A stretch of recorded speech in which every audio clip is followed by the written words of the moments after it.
Let me show you a place so beautiful it blinded Europe, and buried 36,000 men beneath its marble floors. The Palace of Versailles. Gold, mirrors, perfection. But every mirror hides a reflection France refuses to see. This wasn't a palace.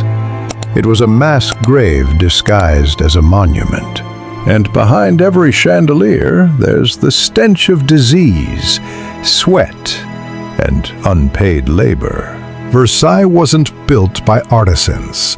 It was fed by them. The most beautiful building in the world, paid for in lives. In 1661, Louis XIV looked at the world and decided God needed competition. He was only 22, but already believed his heartbeat was the rhythm of France. He built Versailles to prove it, to the nobles, to the church, to history itself. A living symbol that the Sun King didn't rise. The world rose around him. But what no one tells you, Versailles began as a swamp, infested with mosquitoes, unfit for animals, let alone kings. So Louis drained it, not with machines, but with men. Thousands of soldiers, peasants, convicts, shoveling mud until their hands rotted. One witness wrote, "The ground drank men like rain." And still the king demanded, "Faster!" There was no clean water, no real food. The workers slept in mud huts beside their own latrines. Malaria turned their blood black.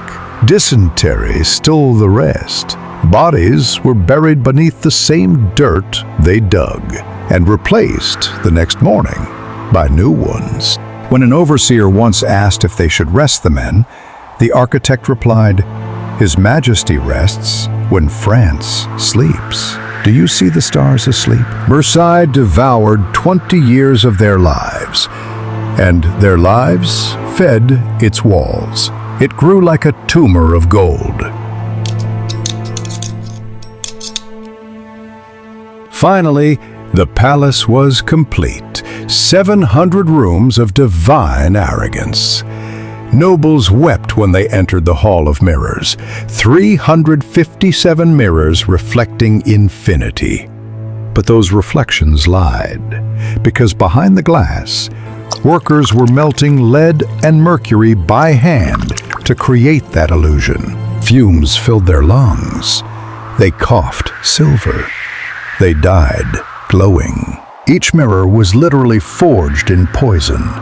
And yet, Louis XIV danced beneath them, dressed in gold thread and diamonds, calling himself the Sun. He didn't rule France, he ruled its hallucination. By the late 1700s, the blood Versailles drank started to boil. The nobles played theater inside, while famine rotted the villages outside. When the revolution came, it wasn't sudden, it was recoil. For a century, France had been bleeding quietly. Versailles was just where it puddled. The same gates that once separated kings from their subjects became the trap that sealed their fate. The chandeliers dimmed, the mirrors cracked, and for the first time, the palace saw its true reflection. Not light, but blood.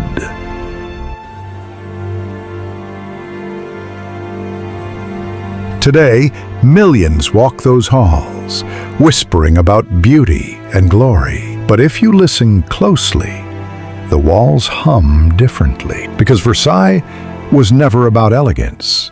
It was about control through awe, beauty as a weapon. Versailles wasn't built to house a king.